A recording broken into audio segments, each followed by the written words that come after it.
नहीं है। गुरुर्ब्रह्मा गुरुर्विष्णु गुरुर्देवो महेश्वराय, गुरु साक्षात् परम ब्रह्म तस्मै श्री गुरुवे नमः। तस्मै श्री गुरुवे नमः। तस्मै श्री गुरुवे नमः। श्री गुरुदेव भगवान के श्री चरणों से नमन करते हुए, श्री बालकृष्ण भगवान के श्री चरणों से नमन करते हुए, श्री राघवी सरकार को नमन करते हुए, श्री भागवत महापुराण को दंडवत प्रणाम करते हुए, श्री व्यास जी महाराज, श्री सुखदेव जी महाराज को नमन करते हुए आज अपनी श्रीमद् भागवत कथा के 6वीं श्रीमद् भागवत कथा के 11वें दिन का अध्ययन लोग करेंगे। तो अध्ययन शुरू करने से पहले श्री राम नाम कीर्तन को करते हैं हम 1 मिनट के लिए, तत्पश्चात कथा प्रारंभ करेंगे। सीताराम हनुमान सीताराम हनुमान सीताराम हनुमान सीताराम हनुमान सीताराम हनुमान सीताराम हनुमान सीताराम हनुमान सीताराम हनुमान सीताराम हनुमान सीताराम हनुमान सीताराम हनुमान सीताराम हनुमान सीताराम हनुमान सीताराम हनुमान सीताराम हनुमान सीताराम हनुमान सीताराम हनुमान सीताराम हनुमान सीताराम हनुमान सीताराम सीताराम हनुमान सीताराम हनुमान सीताराम हनुमान सीताराम हनुमान सीताराम हनुमान सीताराम हनुमान सीताराम हनुमान सीताराम हनुमान सीताराम हनुमान सीताराम हनुमान। तो श्री गुरुदेव भगवान को सतत नमन करके, श्री राघव जी सरकार को नमन करते हुए, माँ भगवती को, माँ सीता को, श्री हनुमान जी बाबा को नमन करते हुए उनके श्री चरणों में दंडवत प्रणाम। तो आज हम लोग 6वीं कथा के 11वें दिन के अंतर्गत तृतीय स्कंद के 15वें अध्याय का अध्ययन करते हैं। 15वें अध्याय में सनकादिक ऋषियों द्वारा जय विजय को श्राप का वर्णन है। जय विजय भगवान के 2 पार्षद हैं और उनको श्री सनकादिक आदि ऋषि श्राप देते हैं। क्यों श्राप देते हैं, आइए उसका अध्ययन करते हैं। मैत्रेय उवाचा, मैत्रेय जी ने कहा, मैत्रेय उवाचा प्रजापत्यम तेजः परत्तेजोहनं द्वितीये दधार वर्षाणि शतं संकमानात् सुदार्तना लोके तेन हता लोके लोकपाला हतो जसः न्यवेदयन् विश्वसजे ध्वांत व्यतिक्रम दिशा। श्री मैत्रेय जी ने कहा, विदुर जी, दिति को अपने पुत्रों से देवताओं को कष्ट पहुंचने की आशंका थी, इसलिए उसने दूसरों के तेज का नाश करने वाले उन कश्यप जी के तेज वीर को 100 वर्षों तक अपने उदर में ही रखा। उस गर्भस्थ तेज से ही लोकों में सूर्य आदि का प्रकाश क्षीण होने लगा तथा इंद्रादि लोकपाल भी तेजोहीन हो गए। तब उन्होंने ब्रह्मा जी के पास जाकर कहा कि सब दिशा में अंधकार के कारण बुरी अवस्था हो रही है। तो आगे वर्णन आएगा कथा में कि एक दिन दिति जो है ऋषि कश्यप जी को निवेदन करती हैं कि मुझे संतान प्राप्ति के लिए आपके साथ समागम करना है। वो शाम का समय था, तो कश्यप जी ने उनको मना किया और उन्होंने यही बताया कि ये रुद्रों का समय होता है, इस समय में ये सब कार्य किसी भी व्यक्ति को ये कार्य नहीं करने चाहिए। किंतु दिति ने वो बात नहीं मानी, तो कश्यप जी ने उसकी मांग पूर्ति की। तत्पश्चात उन्होंने बताया था कि ये जो पुत्र होंगे ये असुर स्वभाव के होंगे। इसी डर से दिति ने अपने गर्भ को 100 वर्ष तक धारण किया। जब उन्होंने धारण किया तो सब तरफ अंधकार में हो गया। फिर ब्रह्मा जी जो है सभी देवता ब्रह्मा जी के पास गए और उनसे प्रार्थना करी कि प्रभु जी ये सभी दशाओं में बड़ी अवस्था हो रही है, इसका क्या करना चाहिए। देवताओं ने कहा, देवो उवाच ताम अद्विदो वेत्य सविंगना युर्दम अदयम वर्षम न हाव्यक्तम भगवत कालेनास्पृष्ट वर्तमन। देवताओं ने कहा, भगवान काल आपकी ज्ञान शक्ति को कुंठित नहीं कर सकता, इसलिए आपसे कोई बात छिपी नहीं है। आप इस अंधकार के विषयों में भी जानते ही होंगे। हमसे तो इससे बड़े ही भयभीत हो रहे हैं। देवादिदेव, आप जगत के रचयिता और समस्त लोकपालों के मुकुटमणि हैं। आप छोटे बड़े सभी प्रकार के जीवों का भाव जानते हैं। देव, आप विज्ञान बल संपन्न हैं। आपके माया से ही यह चतुर्मुख रूप और रजोगुण स्वीकार किया है। आपकी उत्पत्ति के वास्तविक कारण को कोई नहीं जान सकता। हम आपको नमस्कार करते हैं। आपसे संपूर्ण भुवन स्थित है। कार्य कारण रूप सारा प्रपंच आपका शरीर है, किंतु वास्तव में आप इससे परे हैं। जो समस्त जीवों के उत्पत्ति स्थान आपका अनन्य भाव से ध्यान करते हैं, उन सिद्ध योगियों का किसी प्रकार का विनाश नहीं हो सकता, क्योंकि वे आपके कृपा कटाक्ष से कृतकृत्य हो जाते हैं तथा प्राण इंद्रिय मन को जीत लेने के कारण उनका योग भी परिपक्व हो जाता है। रस्सी से बंधे हुए बैल की भांति आपकी बेड़वाणी से जकड़ी हुई सारी प्रजा आपकी अधीनता से नियम पूर्वक क्रम अनुष्ठान करके आपको बलि समर्पित करती है। आप सबके नियंता मुख्य प्राण हैं। हम आपको नमस्कार करते हैं। भगवान, इस अंधकार के कारण दिन रात का विभाग स्पष्ट हो जाने से लोगों के सारे कर्म लुप्त हो जा रहे हैं, जिससे वे दुखी हो रहे हैं। उनका कल्याण कीजिए और हम शरणागतों की अपनी अपार दया दृष्टि से निहारिए। देव, आप जिस प्रकार ईंधन में पड़कर बढ़ती आग जिस प्रकार ईंधन में पड़कर बढ़ती रहती है, उसी प्रकार कश्यप जी के वीर से स्थापित हुआ यह अदिति का गर्व सारी दिशाओं को अंधकार में करता हुआ क्रमशः बढ़ रहा है। मैत्रेय जी कहते हैं, महाभावों, देवताओं की प्रार्थना सुनकर भगवान ब्रह्मा जी हंसे और उन्हें अपनी मधुर वाणी से आनंदित करते हुए कहने लगे। श्री ब्रह्मा जी ने कहा, क्या कहा ब्रह्मा जी ने?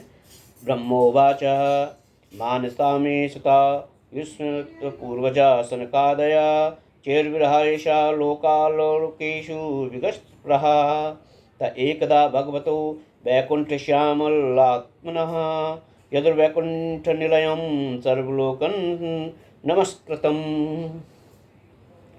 ब्रह्मा जी ने कहा, देवताओं, तुम्हारे पूर्वज मेरे मानस पुत्र सनकादिक लोगों की आसक्ति त्याग कर समस्त लोगों में आकाश मार्ग से विचरा करते थे। एक बार वे भगवान विष्णु के शुद्ध सब तत्व में सब लोगों के शिरोभाग में स्थित वैकुंठ धाम में जा पहुँचे। वहाँ सभी लोग विष्णु रूप होकर रहते हैं और वह प्राप्त भी उन्हीं को होता है जो अनन्य सब प्रकार की कामना छोड़कर केवल भगवत चरण शरण की प्राप्ति के लिए अपने धर्म द्वारा उनकी आराधना करते हैं। यहाँ वेदांत प्रतिपाद धर्म मूर्ति श्री आदि नारायण हम अपने भक्तों को सुख देने के लिए शुद्ध सत्वमय स्वरूप धारण कर हर समय विराजमान रहते हैं। उस लोक में न्यायश्रेयस नाम का एक वन है जो मूर्तिमान कैवल्य सा ही जान पड़ता है। वह सब प्रकार की कामनाओं को पूर्ण करने वाले वृक्षों से सुशोभित हैं, जो स्वयं हर समय छंद ऋतुओं की शोभा से संपन्न होते हैं। वहाँ विमानचारी गंधर्वगण अपनी प्रियाओं के सहित अपने प्रभु की व्रत लीलाओं को गान करते रहते हैं। इस जो लोगों की संपूर्ण पाप राशि को भस्म कर देने वाली है, उस समय सरोवर में खिली हुई मकरंद पूर्ण वासंतिक माधवी लता की मधुर गंध उनके चित्त को अपनी ओर खींचना चाहती है, परंतु वे उसकी ओर ध्यान ही नहीं देते। वे उस गंध को उड़ाकर लाने वाली वायु को बुरा भला ही कहते हैं।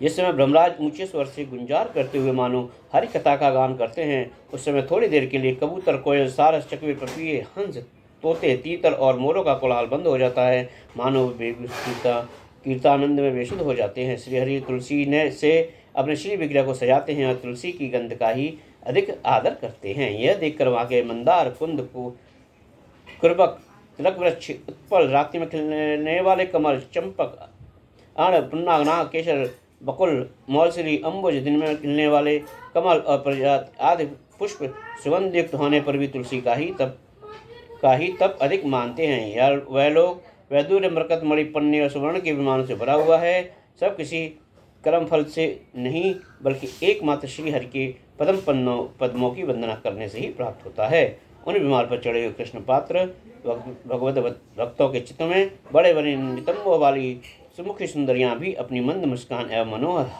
हास परिहास से काम विकार उत्पन्न नहीं कर सकती हैं। परम सौंदर्यशाली लक्ष्मी जी जिनकी कृपा प्राप्त करने के लिए देवगण भी यत्नशील रहते हैं, श्री के भवन चंचलता रूप दोष को त्याग कर रहती हैं। जिस समय भी अपने चरण कमलों के नुपुरों की झनकार करती हुई वे अपना लीला कमल घुमाती हैं, उस समय उस कनक भवन की स्फटिकमय दीवारों में उनका प्रतिबिंब पड़ने से ऐसा जान पड़ता है कि मानो वे उन्हें बुहार रही हों। प्यारे देवता, जिस समय दासियों को साथ लिए वे अपने क्रीड़ा वन में तुलसी दल द्वारा भगवान का पूजन करती हैं, तब वहाँ के निर्मल जल से भरे हुए सरोवरों में जिनमें मूंगे के घाट बने हुए हैं, अपना सुंदर अलकावली और उन्नत निष्का से सुशोभित मुखारबिंद देखकर या भगवान का चुम्बन किया हुआ है और जानकर उसे सौभाग्यशाली समझती हैं। जो लोग भगवान की पाप हरणी लीला कथाओं को छोड़कर बुद्धि को नष्ट करने वाली अर्थ काम संबंधी अन्य निंदित कथा सुनते हैं, वे उस वैकुंठ लोक में नहीं जा सकते। तो प्रभु जी यहाँ मैत्रेय जी बता रहे हैं कि भगवान के उस परम उच्च कोटि के श्री वैकुंठ धाम को कौन जा सकता है, कौन नहीं जा सकता है।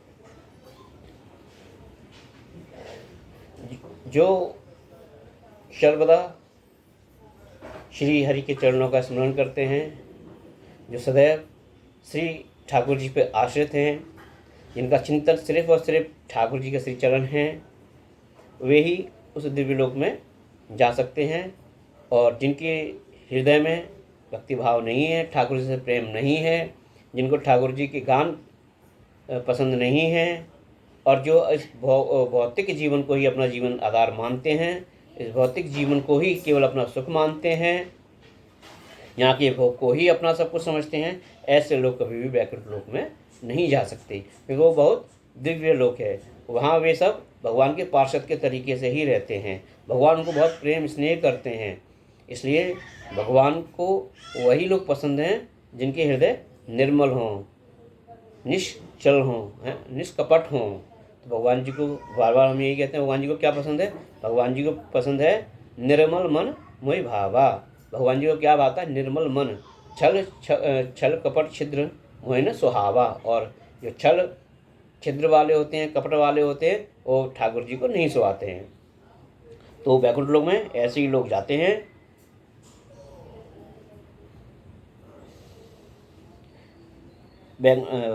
और जो भगवान में विश्वास नहीं करते वो वहाँ जा नहीं पाते हैं।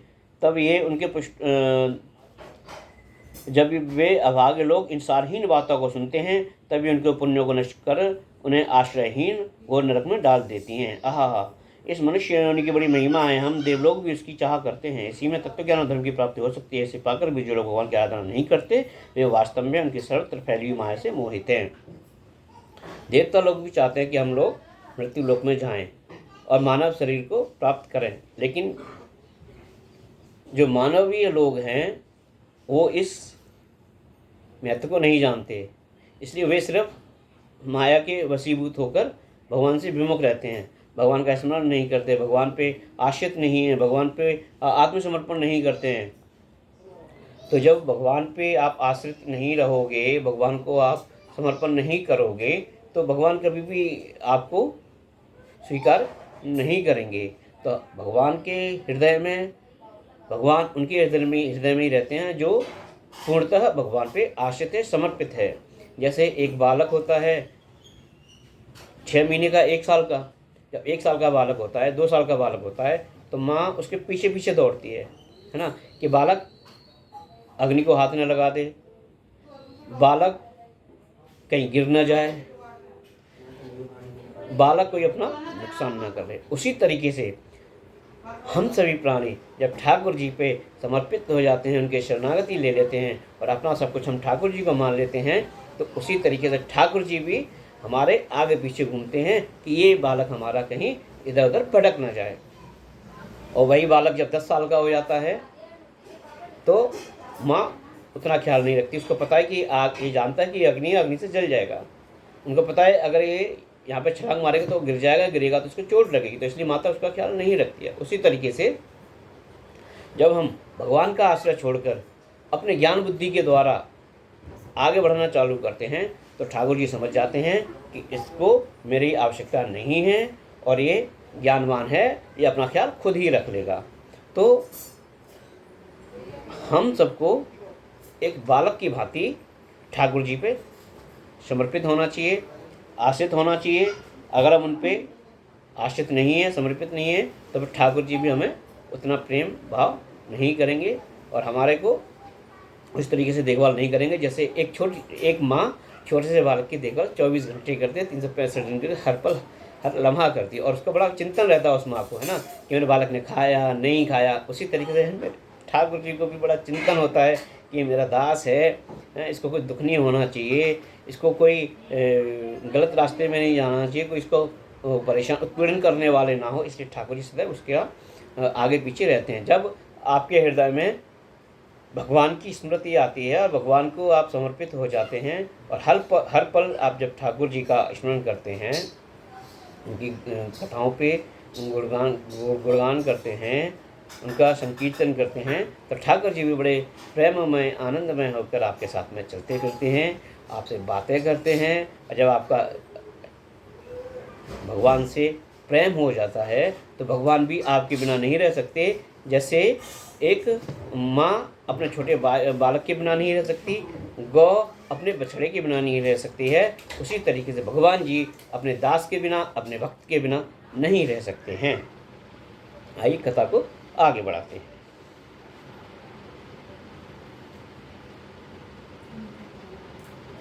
इस मनुष्य योनि की बड़ी महिमा है। हम लोग देवता होकर भी इसकी चाह करते हैं। इसी से तत्व ज्ञान और धर्म की प्राप्ति होती है। तत्व ज्ञान और धर्म की प्राप्ति जो है वो हमें इस मानव योनि के द्वारा मिलती है और प्राप्त हो सकती है। लेकिन हम जो लोग हैं इसे पाने के बाद भी भगवान की आराधना नहीं करते, वे वास्तव में सर्वत्र फैली हुई माया से मोहित हैं। तो ये कल हमने विराट रूप में बताया था कि ये सब जो आप देख रहे हैं, जो भौतिक जगत आप देखते हैं, ये सब क्या है? ये सब भगवान की माया का ही रूप है। ये सब भगवान की माया से मोहित हैं, जो भगवान के चरणों में जाना नहीं चाहते, जो भगवान की गति को जाना चाहते हैं, गति को जानना चाहते हैं, भगवान को समर्पित होना चाहते हैं, वो भी भगवान की इच्छा से ही होता है। भगवान को वही जान सकता है जो भगवान चाहें, जिसको जनाना चाहें। भगवान चाहेंगे कि आपको जनवाना है तो आप जान पाओगे भगवान जी को। अगर आप भगवान चाहेंगे कि आपको नहीं जानने देंगे तो वो नहीं जानने देंगे। कहते हैं जा पर कृपा राम की होई, तापे कृपा करे हर कोई।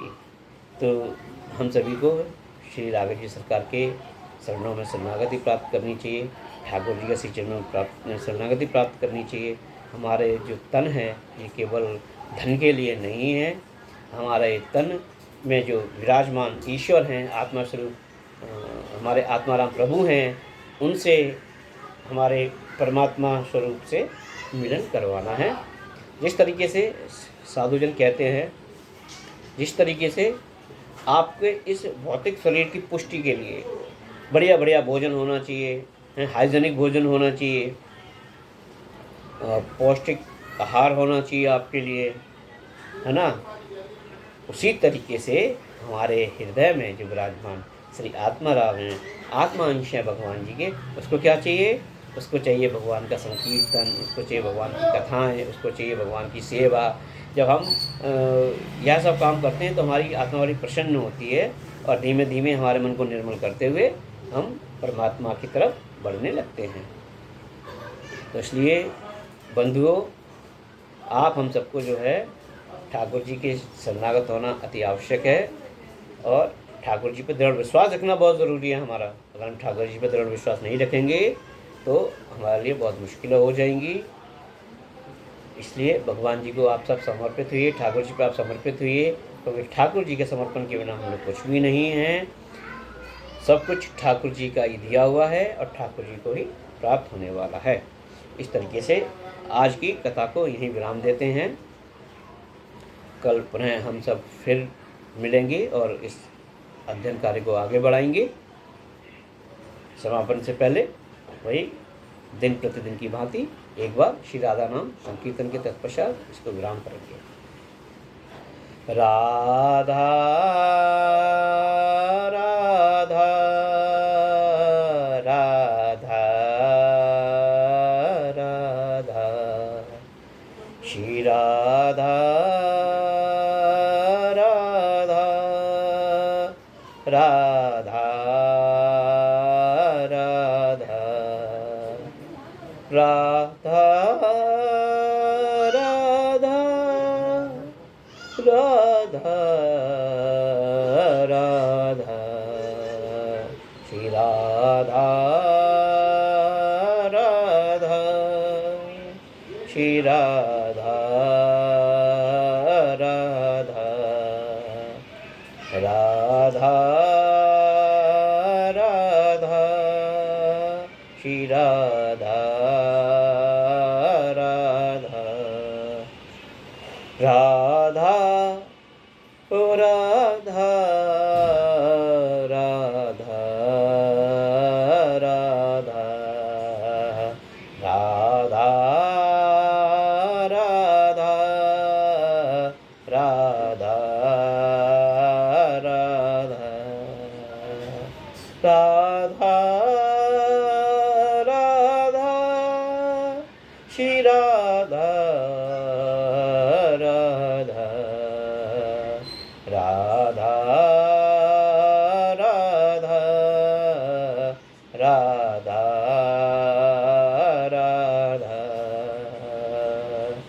राधा मेरी स्वामिनी और मैं राधा को दास जन्म जन्म मोहे दीजियो अपने श्री चरण को वास राधे श्री चरण को वास हरि चरण को वास।